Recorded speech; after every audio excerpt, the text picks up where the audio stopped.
Ladies and gentlemen, boys and girls, and everybody in between, welcome to another episode of the Chaps Chat Cats. We are a part of the Hoops Crew Media Network. My name is Jake, and I'm joined for a victorious recap episode by the one and only Sambo. How are ya? Fantastic.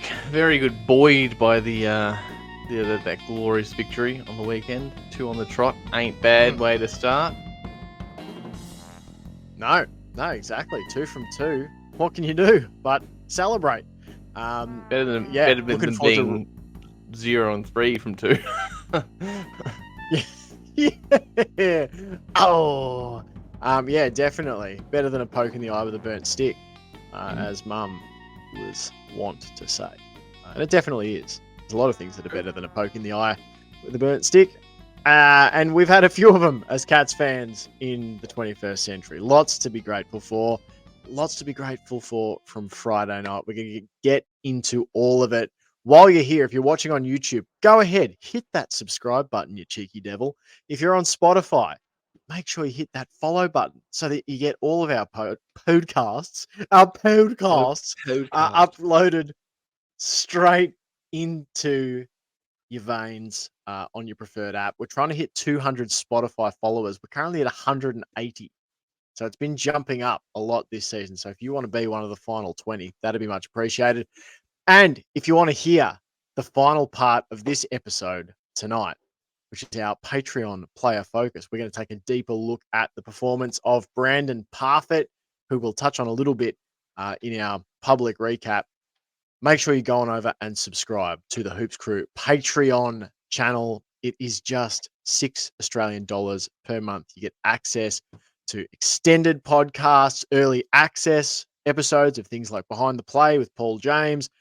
You also get subscriber exclusive coverage of the VFL men's and women's Cats. There's this round 1 recap. I recorded it yesterday and uploaded it straight there with thoughts on players like Toby Conway, Emerson Jecker, James Willis from the men's, players like Abby McDonald, who had an insane game, 36 touches in the women's match. So if you want all that, go on over and subscribe to the Hoops Crew Patreon, $6 Aussie a month, and you can get a 7-day free trial right now. All right, let's get into it, Sambo.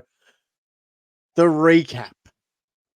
The Cats claim an impressive win in the Crow's Nest. And for the context of this game, we went in going, oh, we're not going to have Tanner Bruin. That's a bit of a bugger. You know, we've got no Cam Guthrie, and now we've got no Tanner Bruin. Oh, no, is it going to all be the same sort of deal again?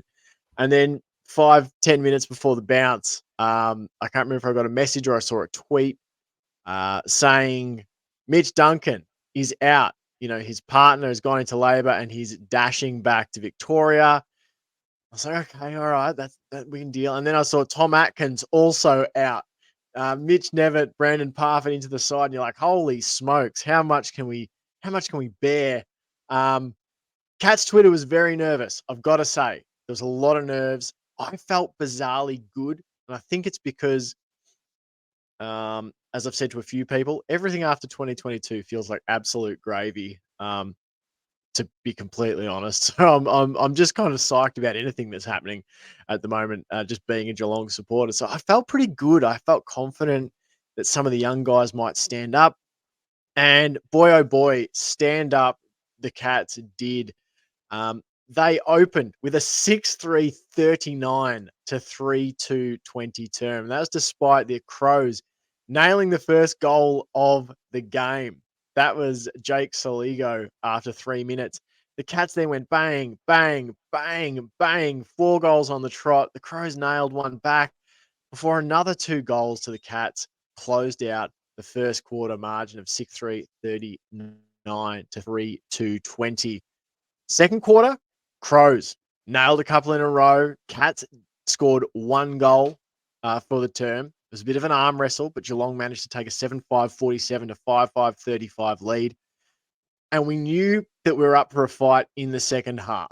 The Cats, were patchworking a few things together. There was inexperienced players, having to play larger game minutes and take on larger responsibility than they perhaps otherwise might have. And the Crows went bang, bang to start the second half to get things locked back up. Geelong responded, pushed it out to a goal. The Crows hit a behind and then hit the front when Isaac Rankin goaled after 9 minutes, 47 seconds of the third quarter. And it was like, here's that melting pot moment. Here's where we really get to see where this squad's at. Well, we got to see where they're at because just 3 minutes later, Tom Hawkins goaled. Just another 2 minutes later, 90 seconds later, Hawkins goal again. We had two more quick goals, Ollie Henry and Tom Hawkins. Hawkey had kicked 3 for the third quarter, and suddenly Geelong had extended the advantage 12-7-79 to 8-7-55 at the main break. Sorry, at the three-quarter time break. Taylor Walker goaled early in the final term for the Crows, but then Geelong started to control things. They hit a flurry of behinds. Riley O'Brien scored for the Crows, but then the Cats put it beyond doubt. Brian Myers on the 26-minute, 54-second mark goal, followed by a major to Brad Close, who capped off a really good night. Crows got a late one back to make the margin a little closer, but in the end, Geelong claims a massively impressive 14-12 96 to 11-11-77 victory. Back-to-back weeks, Sambo, the Cats have found themselves in tricky situations, and back-to-back weeks, they have come away with the goods. What are your thoughts on Geelong's win over at Adelaide Oval?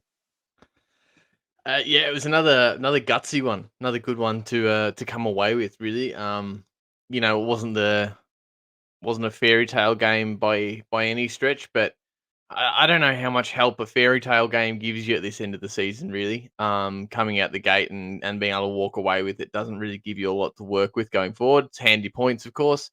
But I'd rather get the points and some lessons, some tune-ups and some experience for some of the young blokes. So I think it kind of was a pretty perfect kind of way to silence some doubters, I think. Get some people jumping onto the bandwagon. I saw a certain media personality who is wont to go for the clickbait, and last week was very keen to brush the Cats off, and then suddenly this week he said they could win the final. So uh, it's I'll take it as a compliment, but I certainly don't read a lot of substance into it. But just nice to have a win that feels like there wasn't really anything to take away. Like, I was actually surprised with some of the response to the win against the Saints, where they kind of were going, "Oh, it's at home. Oh, we're not really sure where the Saints are at." Like, people seem to sort of try to take it away a little bit and say it didn't mean all that much. Whereas on the trot to Adelaide is a tough ask at the best of times, but playing with such an undermanned side on top of a side that is already, in a lot of people's eyes, it is kind of undermanned. You know what I mean? Like, no Selwood, rah rah rah, a lot of change in the last few years, and then change on top of that over the last few weeks, and then the last few days, and then the last few minutes before the game.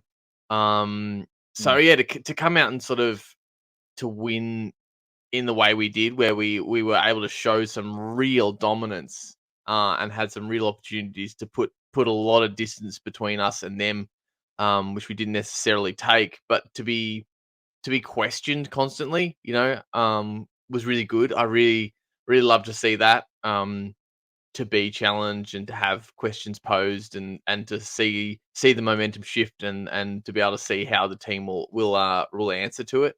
That was really, really gratifying to see. I thought the fact that we didn't look the same all night. We changed stuff around. We tried different things. They tried different things, and then we answered in kind. Um, and at the end of the day, I do think, though, that the result is ever so slightly flattering to the Crows. No disrespect meant, but I think, they left some chances out there, but I think we left some pretty gettable ones. They had the most gettable one, of course. The hitting the post from Sure. 7 meters out was probably the most gettable chance that went begging. But we had, like, Jeremy Cameron and Tom Hawkins had a few kicks that you'd bet money on them making that didn't go our way. So, I think if you I stack think a few those people up, did. yeah, yeah, Maybe I think someone on the Hoop Screw Network. if you if you stack those up, like I think it was ever so slightly flattering to the Crows. I don't think it necessarily speaks to the dominance that we exerted for, I would Mm, say, 75% of the game. But I've got no troubles with it really. A lot of it's things that could be tuned up, or umpiring, which you can't do anything about, and you just got to roll on and mm. accept it as it comes. So yeah, no notes really. Like there's like as I said, any of the issues that are there just feel like issues with that will be resolved with time and experience and time working together as a squad and players coming back in, etc. Yeah, I was super stoked. I felt very good going in. I was incredibly confident, nowhere near the nerves I had pre round one. But yeah, Mm. still a very nice, very nice result, and it still was a nice surprise. Yeah, no, absolutely. I think there's a couple of key numbers that stand out to me. That is 1 minute and 7 seconds and 2 minutes and 50 seconds. And that is the total 2 times that Adelaide claimed and held the lead. They had the lead in the first quarter for 1 minute 7 seconds after Jake Saligo goal, and they had the lead for 2 minutes and 50 seconds when Isaac Rankin gave them the lead in the third quarter. That's it. Apart from that, Geelong led 110 plus minutes for the game. And I think what's more impressive is that we were challenged multiple times. The Crows getting the early goal and, putting us under early pressure of like, oh, you're on the road. You've got some youth in. You've got some guys, as I said, patchworking this side together. They've got the opening goal. Their crowd's up and about. And then we just go bang, bang, bang, bang, 4 in a row. Then they start to push it out. They get 3 goals in a row to start the second quarter. Geelong get the next one, and then there's no more scoring, essentially, apart from a few behinds until halftime. They get the first 2 of the second half, 3 of the first 4 goals of the second half to hit the front, and then we respond. We get 4 goals in a row before they kick another one again. So, even in the last 2 goals before we kicked our 2. And it was just like we got the buffer early, well earned on the back of some of the best pressure work I've seen from the Cats in the last 2 seasons, I would say. Like that looked more like 2022 pressure than what I've seen previously in the last couple of seasons. So I know I was just super impressed by that we pressured hard the first quarter. We played really amazing attacking football, got the lead, and then were able to withstand not only them storming back to get close, but them storming back to get the lead. And we're able to overcome it and kick away again. And I just thought that said so much about where this Geelong team's at. And it's just like, I don't know, further big ticks for me. The Dangerfield goal after, not after the sign, but the Dangerfield winner last week, the win this week on the road. It's massive ticks to put in the book in the post-Selwood era. In the next era of Geelong Cats footy, it's huge that we're getting these wins without, the greatest cat of all time in the side. You know, that's sort of my feeling on it. Sorry, I think your mic's muted, possibly.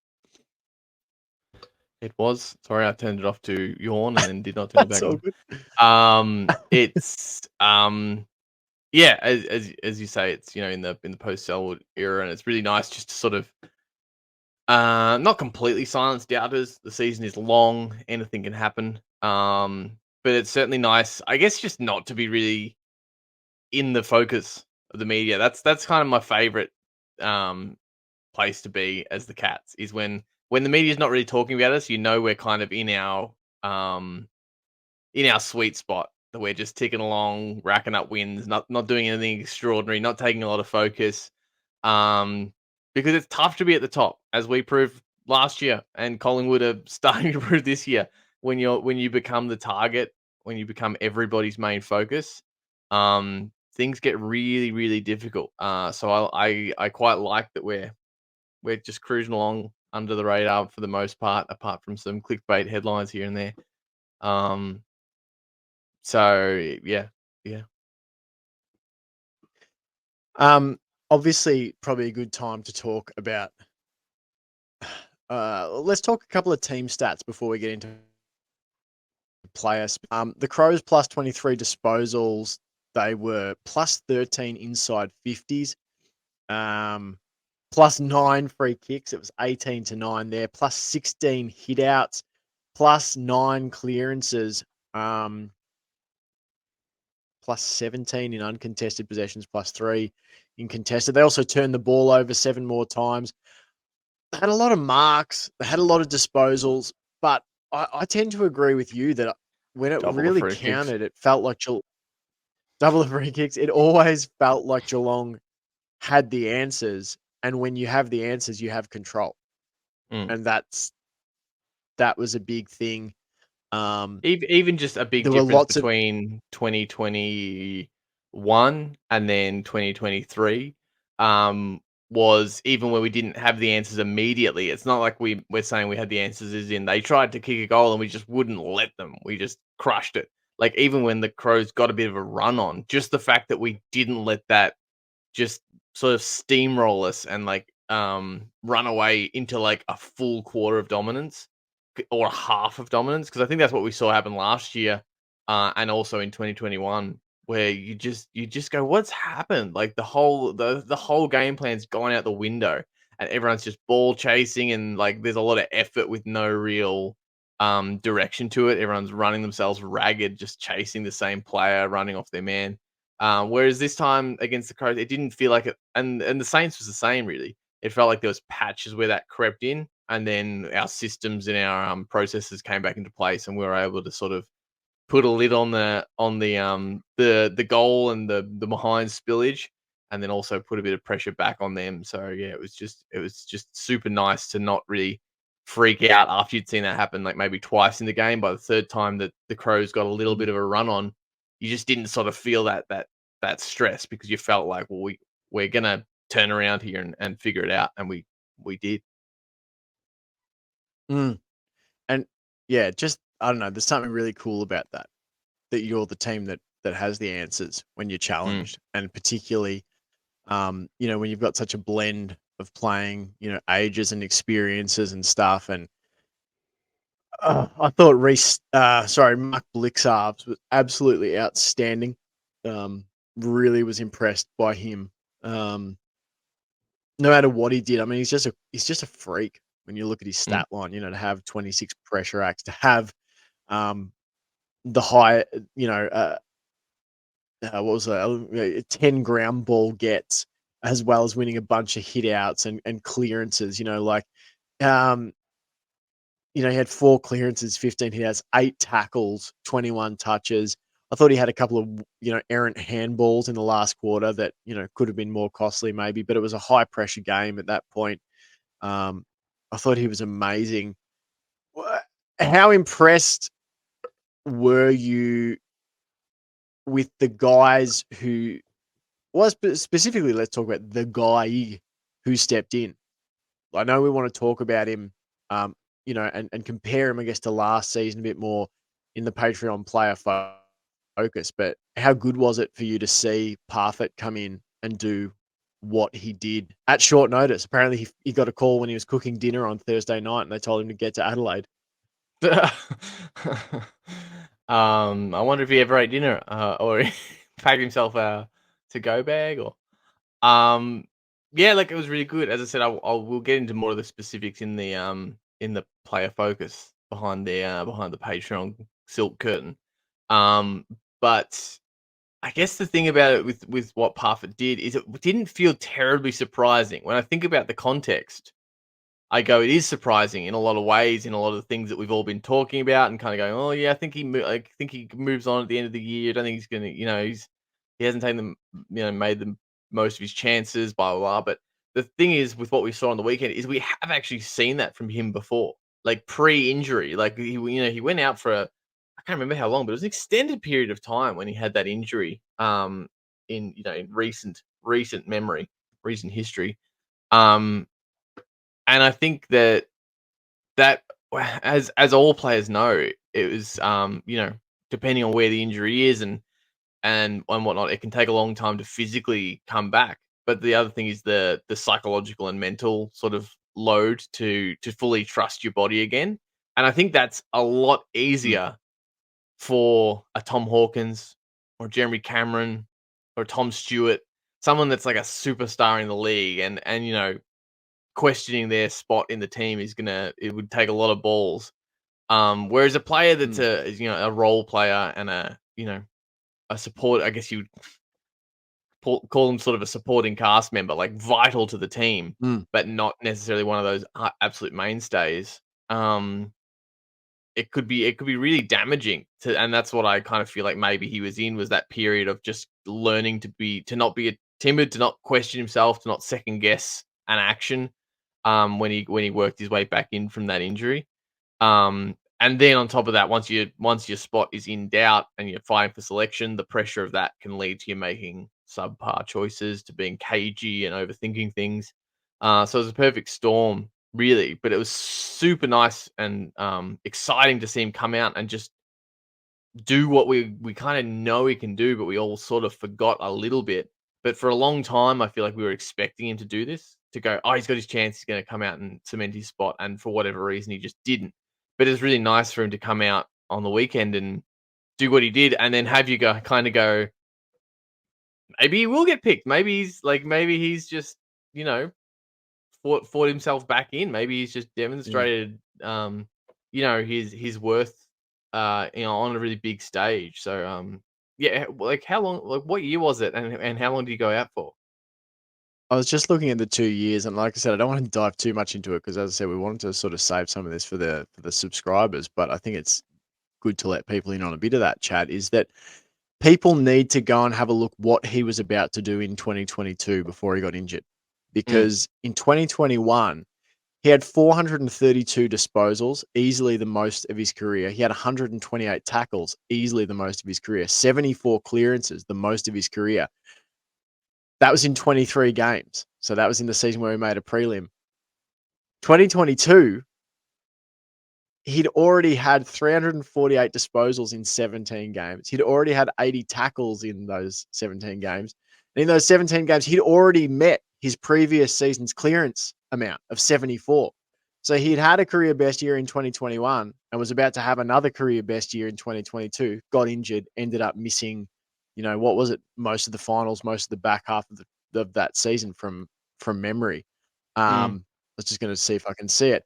It was. So he actually did get back in the side late. So he played rounds 1 to 12, missed 2 months of footy, came back for the last month, but then either was re-injured or lost his spot for the finals because his only game after round 23. Got it phrase from your memory quickly.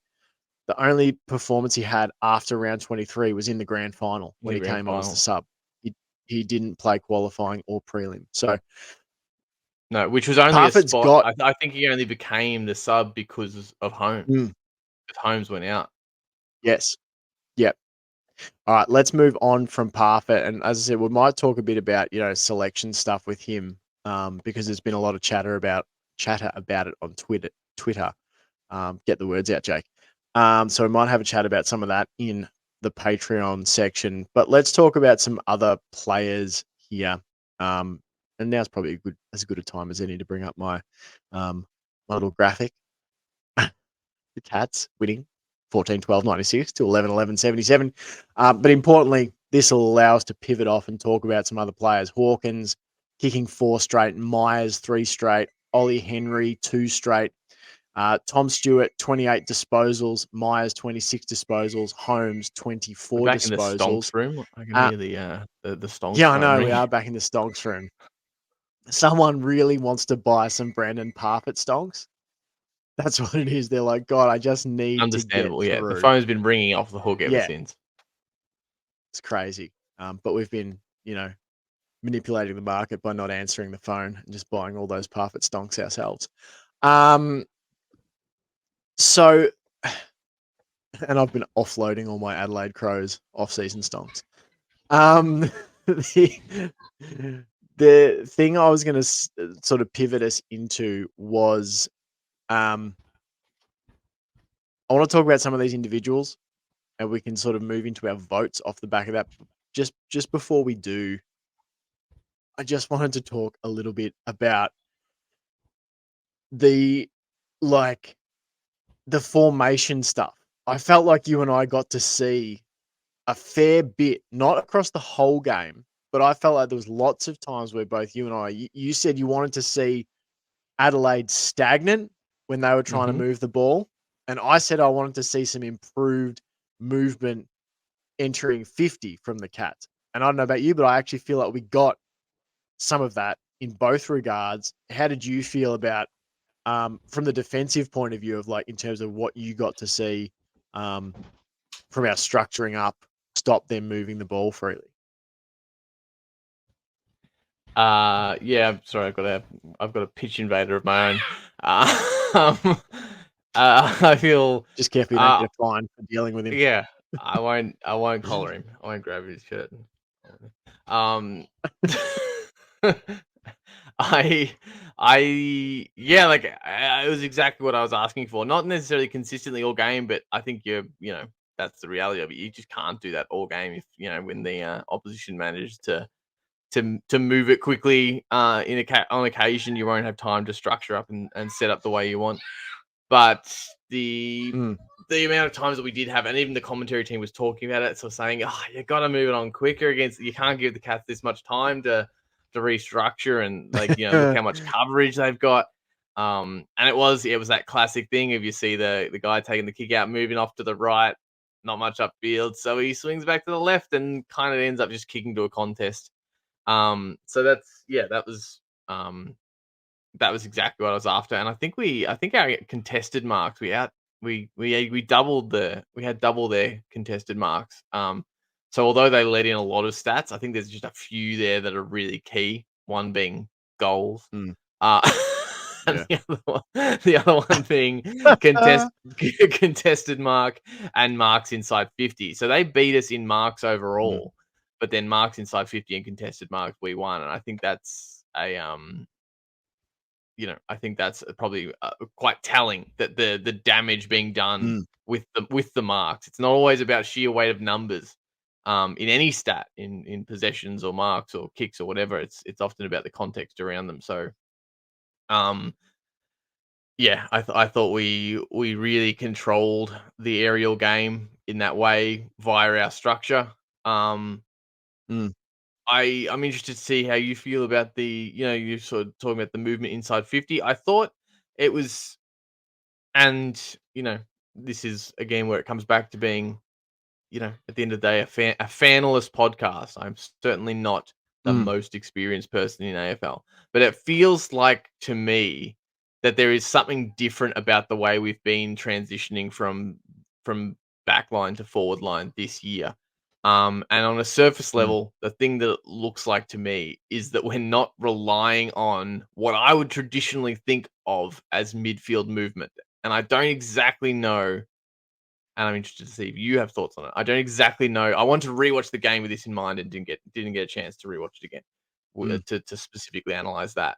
But it feels to me like sometimes it looks like a little bit of chaos, like we're going for longer kicks than we maybe are used to the Cats seeing than we maybe are used to seeing from the Cats. But it's almost like we know we're missing. We know we're missing Guthrie all year. Like sorry, not all year, but from the start of the year, we've been missing him, and then to lose Bruin, and then to lose Atkins on top of that. There's just almost this sense of get it through the midfield area as quick as fucking possible, and then push everybody up as high as we can and lock it in that forward half. And sort of like be able to combine forces where the midfield becomes just this sort of conglomeration of the back line pushing all the way up, and the forward line doing some defensive work in the forward 50. Yeah, I don't know what your thought. It's really just ramblings that I had when I went. It doesn't look like you look at the stats, we never have the highest disposal getter on the field. And we always have this just sort of general level of like 3 or 4 players with low to mid 20s. Um, it just doesn't feel like we're using the midfield the way other teams do, but it looks like we're doing something to still win the game, where we're not relying on that being like, well, if we don't win it at the center bounce and we don't like do a couple of hand passes and go around, down the corridor, um, it just looks like we're finding some kind of different avenue to get the same result. Yeah, no, I'm totally with you. I think if you went back, and I was just trying to see, like, if you look at, what we had, say, in 2021 versus now, right? You go back to 2021, which is, I feel like that was, from memory, the last year where we were playing more of that methodical ball movement stuff. Yeah. I don't know if that checks out for anyone else, but it felt like there was a distinct transition in styles and aggression from 2021 to 2022. We saw it with a changeover in the coaching group. And it wasn't that we went away from wanting to play good defensive football. It was that we changed the philosophy of how we treated it. It was like you're using your defensive structure and pressure. I think 2022 started a return to Geelong being a really good pressuring side with tackling.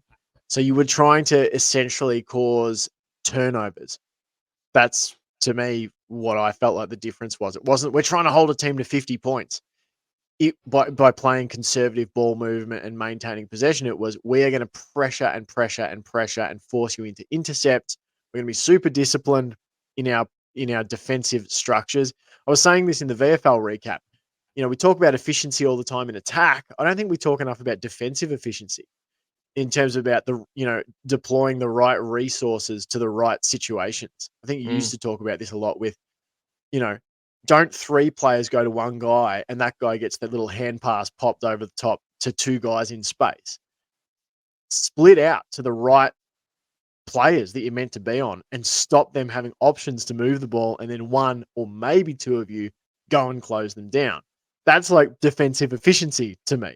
You don't overcommit the resources. So I feel like we never lost efficiency with the defensive part of our game, but we changed what I think the desire was from it, and the desire became, let's get as many takeaways and turnovers as we can and attack quickly back the other way. And I think that's the style you're talking about now, where we're transitioning from the back line to attack really quickly. And it's a deadly combination because teams are stagnant. They know the risk of moving the ball quickly on us because they know if we turn it over here and Stewart takes a mark, or Colin Jasny takes a mark, or Zach Guthrie or Jack Henry, and they feed it to Max Holmes, or Stewart bites off a 50-meter kick, we're suddenly in absolute nightmare areas.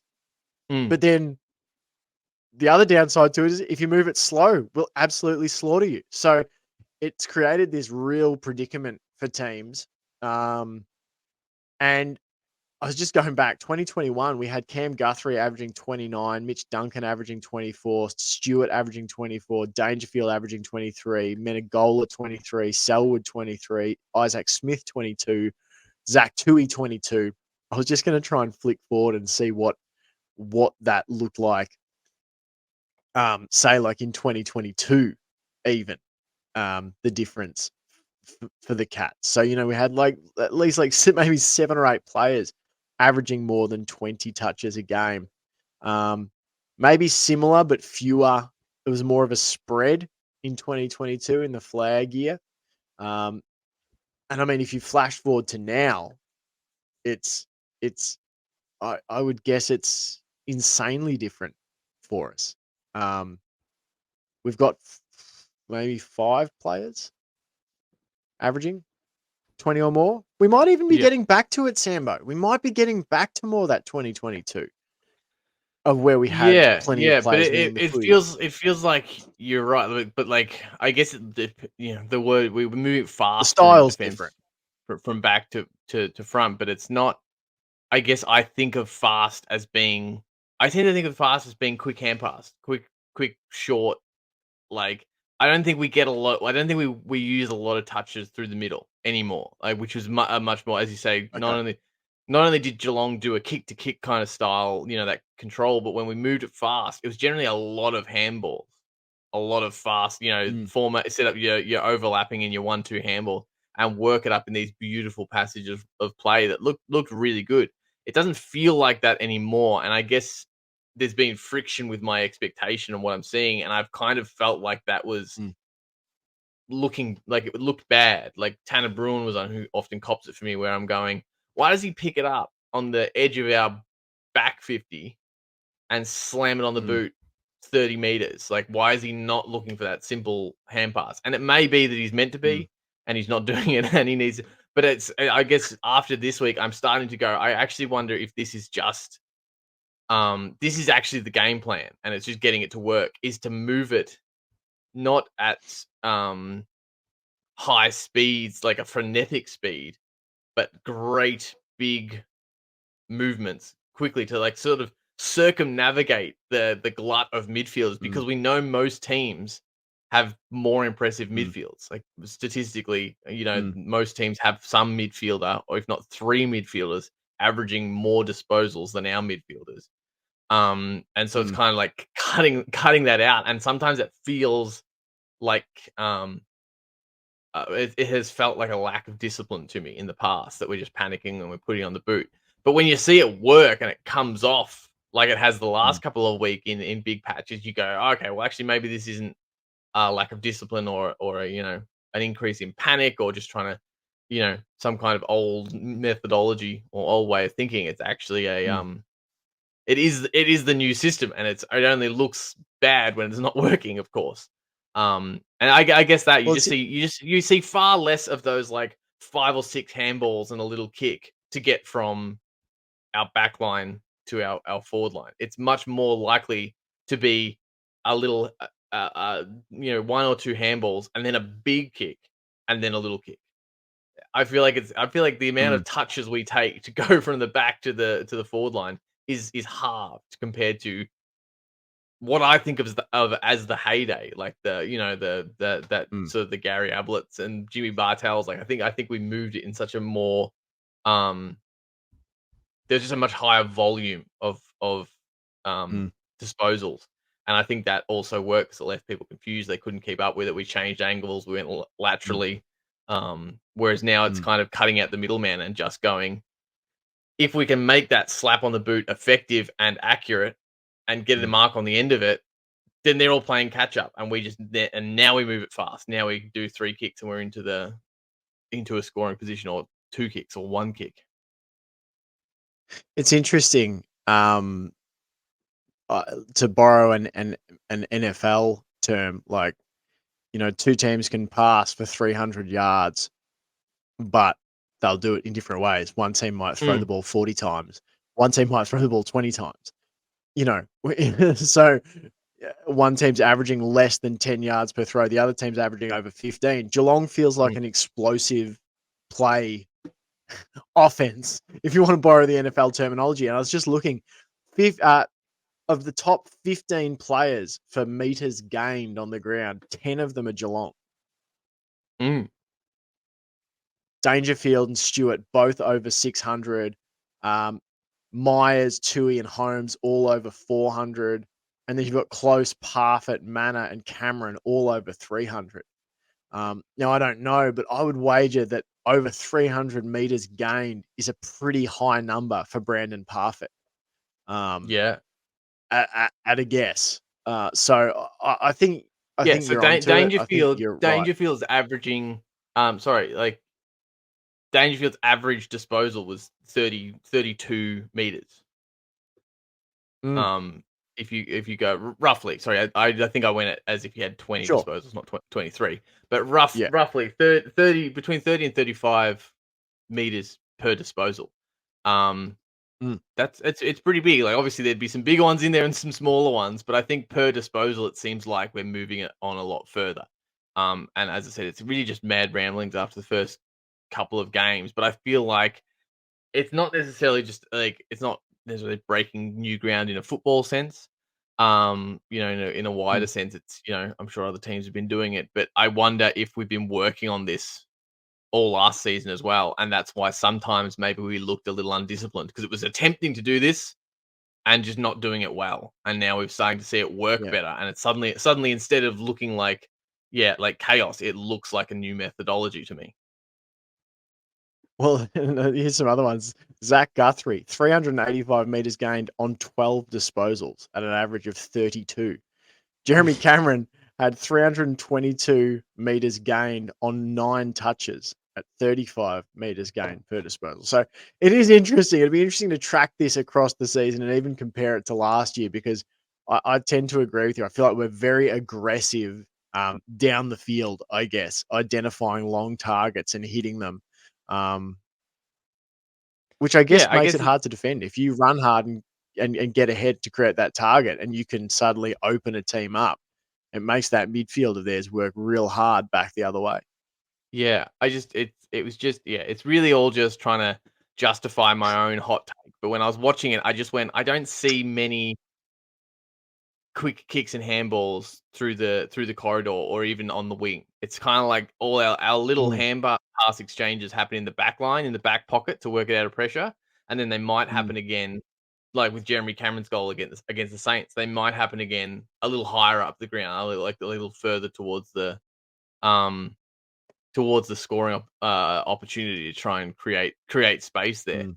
But it just feels like we're not making a lot of disposals between the 50s. Like we're trying to cut that out as quickly as Yeah. possible.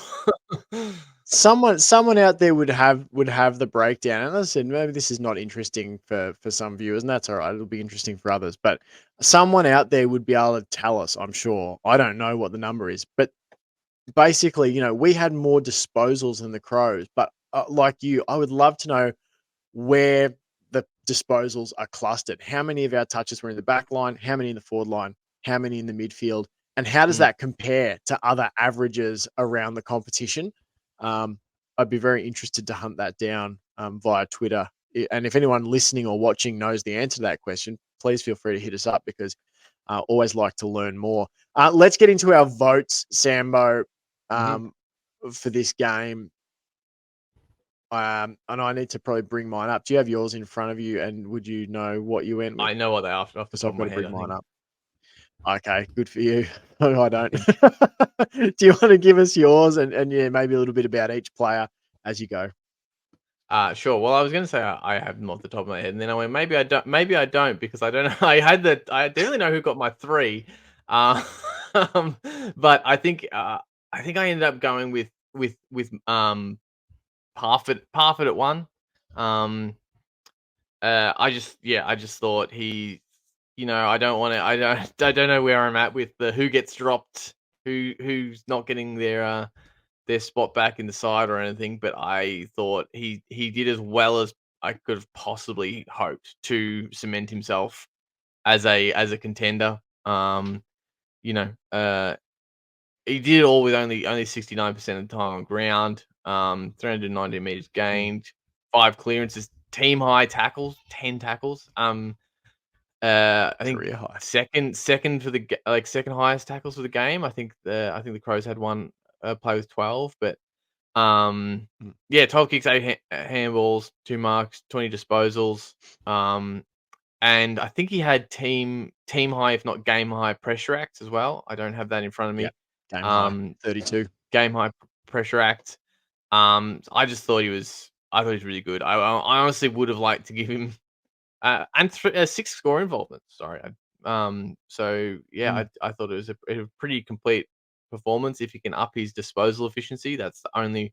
Yeah, if he had a disposal efficiency hovering around 70 72 mm, instead of 55, I think it would be a pretty perfect Brandon Parfitt performance, and he would have done enough mm. to lock himself in there. My two went to Grime Myers. Really, really from peer pressure more than anything. You and I were discussing this before recording. Like just to be purely honest here, I don't want to act like I'm, Mm, you know, just mm, in lockstep with everyone and I see all. I think I need to be honest and say after the game, I wasn't that impressed with Myers' game. I didn't. I don't know if there was things that I didn't attribute to him. You know what I mean? Like sometimes a player will do Mm. something and just in the flow of play, or if um you certainly don't question it. Every time you see a player do something, Was you handy don't. when What was that? it was handy when he had the dreadlocks. He'd It stand out a was. bit more. It was, but you don't. I was thinking this, like it sounds bad to say you're confused about it, but you don't. You never double check who you're looking at. Like unless there's some No. reason to go, oh, maybe that. If you think it's Myers, then he kicks it and Myers marks it. You'll go, oh, I guess that wasn't wasn't Myers. But outside of Mm. that scenario, you'll never double check it. So I think maybe he was a little bit under the radar for what I was watching, what I was looking at. Um, Mm. yeah. So when I saw all the the adoration coming in for his performance, I certainly had to go back and look at some highlights and check out the stats. I would have loved, honestly, to have Blixarves in there. I think he was my two. I think Blixarves and Danger were in there. This is the first week in a few seasons, I reckon, that I've really had to struggle and swap people out. But look, yeah, I can't deny the impact that Myers clearly had. But full Mm. transparency, after the game, he wasn't in my votes. But my Yeah. my 3 votes are going to the new obvious choice, who once again was a incredibly obvious choice, the milestone man, Mr. Tom Stewart. Yeah. No. I'm with you. I had about 6 players I could have given the 1 vote to. I Mm. found that one really tricky. And honourable mentions to Parfitt, to Close, to Tom Hawkins, who went back and was just like, I'm just going to slot all the chances you give me. He just went bang, bang, bang, bang, bang. And third quarter, 3 goals in the third quarter. He easily could have got it. Jasny probably could have snuck in there. Um, there are a number of players who could have got the 1 vote. But in the end, I went with Myers. Pretty hard to look past 26 touches, 3 goals. I like that he is more willing to take those kicks for goal now. Just put it on the boot, put it through. Particularly from open play. I think his set shot kicking still is a bit like, yeah. My 2 votes went to Mark Blixarves. I think I put up a tweet. I said, if I could clone one player every 10 to 12 years forever, it would be Mark Blixarves. Just if we could just renew Mark Blixarves physically once every 10 to 12 years, I think we'd be Put him in a pretty Lazarus pit. unstoppable. That's right. He's incredible. There were just plays where I just sort of laughed while I was watching it, going, "How the hell do you stop him?" Like, if you're a midfielder, he can play on you. If you're a ruck, he can play on you. He had 15 hit outs. 20% of them were to advantage. Now, in context, Hawkins had the highest hit out to advantage rate for the Cats. But if you look at his total hit outs, I think he only had 3. He had 3 hit outs to advantage. 33% of them were, 3 hit outs.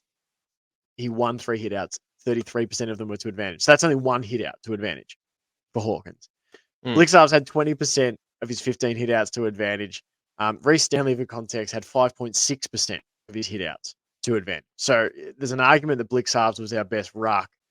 He also had 26 pressure acts behind only Brandon Parfitt. He had 10 ground ball gets in the same company as Mark O'Connor, Brandon Parfitt, and Rory Laird.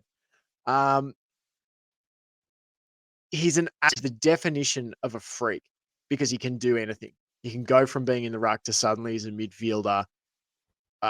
There's no one else like him. And I think we're really going to miss when he's gone. He led us for contested possessions on the night with 13. Just let's really soak in watching however many seasons left we have of Mark Blixarves, because he's such a special player. And I think we're only going to realize how special he was once he's actually retired. And we're like, shit, we don't have that guy anymore who can, play on the wing, play down back, slot up half forward if we really needed, go in the ruck, go on ball. It's nuts. So 3 votes, though, I'm also giving to the milestone man, Tom Stewart. He was in an absolute mood. And I messaged our uncle and said, Jesus, like, Tom Stewart is sort of like shaming someone's son on national television. Like that Yeah. first quarter in particular, he was just taking advantage of whoever he was on. And the one mark that just like contested, just outbodied and just like absorbed the kick as it came in and just held the guy off the ball. It was just like bullying. So he was incredible. Led the cap disposals with 28, 20 of them were kicks, 613 meters gained, 11 marks, broke the record for most intercept marks, had 89.3% disposal efficiency, 15 intercept possessions, 7 score involvements.